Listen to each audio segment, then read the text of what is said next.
to be honest with you, throughout my whole life, even in middle school, I would always say, oh, I'm going to retire as a teacher and a coach. I'll retire. You know, I'll go into the business world for 15, 20 years and retire as a teacher and coach.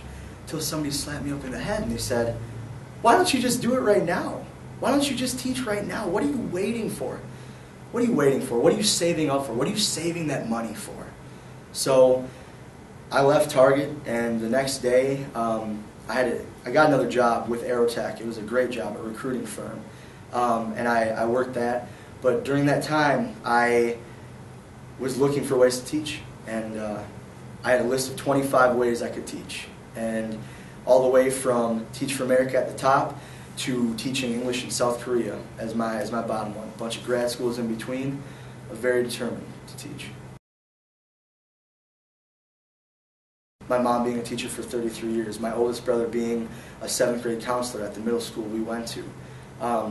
It runs in the blood, and it was always something that was on my mind growing up. My mom being a teacher, look up to my mom and dad like nobody else. And I just, one day I literally sat down and I said, okay, I got to do something about this. And if teaching is what it is, at least I got to try it. So that's what I did.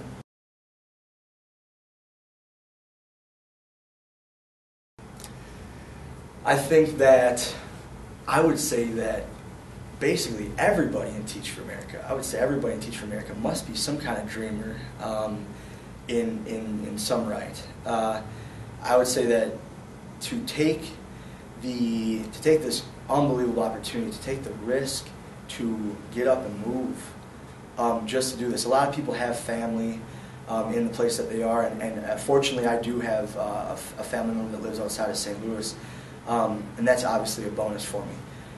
What I'm saying is it takes a dreamer to uproot your life, and I felt like I did that with moving down here from Minnesota.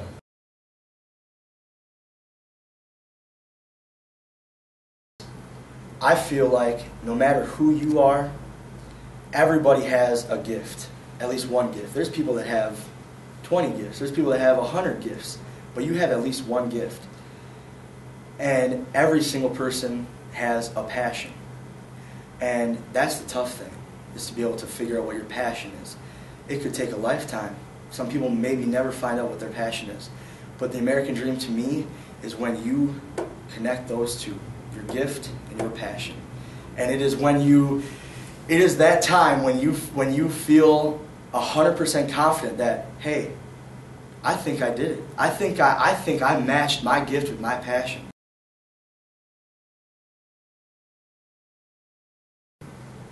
I'll say this, teaching, being a good teacher, takes diligent time and effort every single day. No matter if you are your first-year teacher, which, I mean, hands down is the most, you struggle the most your first year teaching. I'll use my mother as an example one more time. She's teaching for 33 years. She was at school till 9 o'clock on Sunday night. I call her, excuse me, she calls me, oh, Johnny, I'm just leaving Hill Murray. I look at the time like, Mom, it's 9 o'clock. What are you doing there? What are you doing there? A ton of work to do. I had a ton of work to do. We have new technology that I need to practice. Mom, it's your 33rd year of teaching. She said, gotta stay ahead of these kids. Gotta stay ahead of these kids. I gotta keep going. It's those kind of teachers that I put in that bucket of following the American dream.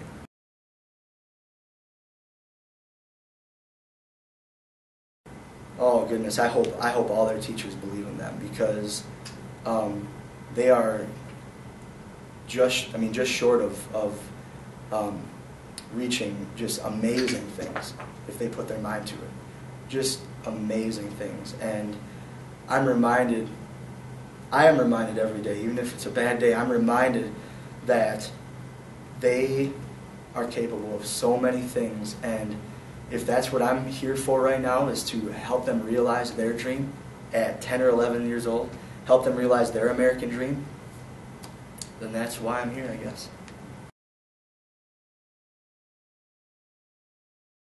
I feel like Teach for America provides two things for people. I feel like it provides a very bright future for people that know exactly what they want to do, and it also provides a very bright future for for the teachers that have no idea what they want to do. Coming into this, I was definitely the latter. No clue what I wanted to do after this. No clue if I wanted to keep teaching. I'll tell you this right now. Can't predict the future, but I would be very surprised if I wasn't teaching for several years after this. I've realized in, again, 5 short but very long months that teaching is exactly what I need to be doing right now. 5 years, teaching at the time, I'll be 29 years old, teaching might not be what I'm supposed to be doing at that time. I'll tell you this, I feel like I am so lucky and I am so blessed to have my gift and my passion so intertwined with each other that speaking, my gift, and education, my passion, that they're so intertwined. I can do so many different things with it. I do foresee my future being, obviously, and I will never leave it. I will never leave education. You can mark my words. I will never leave education. Whether that be teaching, whether that be administration, being a principal. I've thought about that. I mean, that might be in my future, absolutely. I've thought about administration at a superintendent level. I mean, I've thought about that. Honestly, the sky's the limit for me always. I had the opportunity to make a lot of money right out of college. I did make a comfortable living right outside of college. I realized that I wasn't fully utilizing what I was capable of doing. When you realize what you're capable of doing, you better go for it.